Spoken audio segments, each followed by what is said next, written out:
చంద్రశేఖరరావు మీద, హరీష్ రావు మీద రఘునందన్ గత 10-12 ఏళ్ల నుంచి రాజీ లేని పోరాటం చేస్తుండనేది మా మెదక్ జిల్లాలో చిన్న పోరాన్ని అడిగినా కానీ చెప్తారు.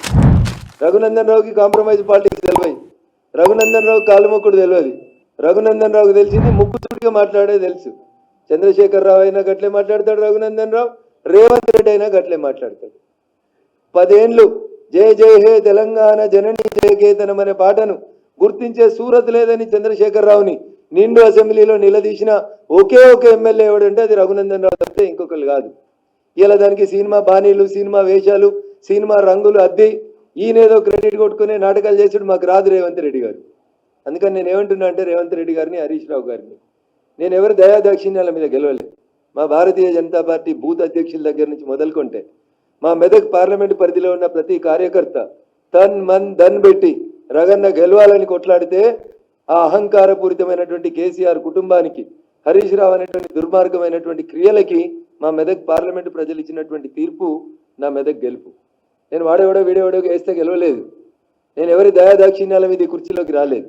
అందుకని నా గురించి మాట్లాడే కంటే ముందు నోరు ఒళ్ళు రెండు దగ్గర పెట్టుకోవాలని ఈ రాష్ట్ర ముఖ్యమంత్రి గారిని ఈ సందర్భంగా నేను హెచ్చరించడానికే ఇంత తొందరగా మీడియా ముందుకు రావాల్సి వచ్చింది. ఇంకో మాట కూడా చెప్పదలుచుకున్నా, నేను మాట్లాడగలుగుతా. ఏం మాట్లాడతావు రేవంత్ నువ్వు నాతో మాట్లాడాలంటే? ఎందుకు మరి మల్కాజ్గిరిలో నువ్వు ఎవరిని పెట్టినావు క్యాండిడేట్ను?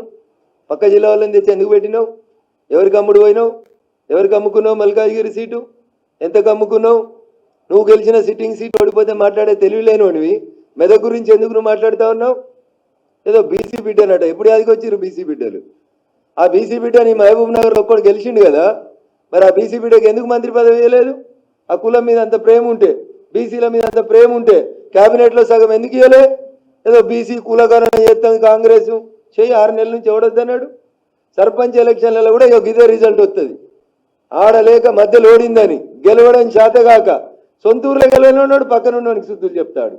సొంత ఎంపీ ఓడిపోతివి, సొంత ఊర్లో ఎమ్మెల్సీ ఓడిపోతివి, ఆఖరికి నీ పాలమూరులో నాకు అనరాదా అన్న? వంశీచంద్ అంటే నీకు పడదు, వంశీచంద్కి ఢిల్లీలో పరపతి ఉంది కాబట్టి వంశీచంద్ని ఓడగొట్టేందుకు నువ్వు ఒక పక్క పార్టీకి మద్దతు ఇచ్చినావని నాకు అనరాదా అన్న? నేను మస్తుగా అనగలుగుతా, మంచి మంచి మాటలు అనగలుగుతా, తలకాయ ఆడబెట్టుకోవాలన్నా కూడా అర్థం కాని మాటలు అనగలుగుతా. కానీ నేను అంటలేను, ఎందుకంటే మా అమ్మ నాన్న నాకు సంస్కారం నేర్పించింది. నువ్వు ఇన్ఛార్జి తీసుకున్న చేవెళ్ళు ఓడిపోతివి, నీ సొంత జిల్లా మహబూబ్ నగర్ ఓడిపోతివి, ఆఖరికి నువ్వు సిట్టింగ్ ఎంపీ ఉన్న మల్కాజ్గిరిలో మూతోడు జవాబు ఇచ్చిరు మల్కాజ్గిరి ప్రజలు.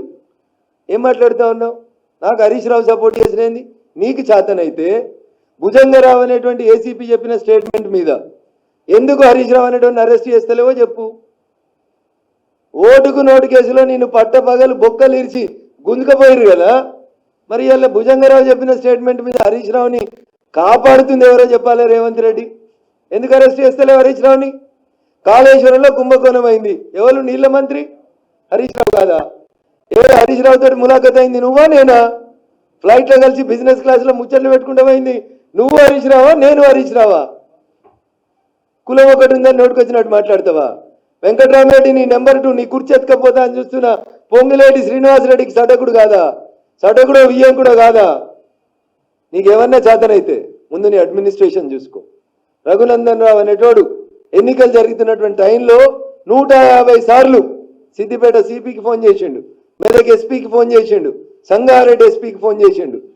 బీఆర్ఎస్ పార్టీ అభ్యర్థి వెంకటరామరెడ్డి అనేటోడు ఓటుకు 1000 రూపాయలు వంచుతుండు, పట్టుకోనని 150 ఫోన్ కాల్ చేసిన, నీ డీజీపీకి చెప్పిన, మీ ఇంటెలిజెన్స్ ఐజీకి చెప్పిన. మేం పోయి కార్లు పట్టుకొని కొడతామంటే పోలీసు వాళ్ళు వచ్చిర్రు. ఓటుకు 1000 రూపాయలు వంచి ఆపడం చేత కానీ నువ్వు, నీకు అడ్మినిస్ట్రేషన్ తెలుసు, నీకు పోలీసు వాడు కంట్రోల్ ఉన్నాడు,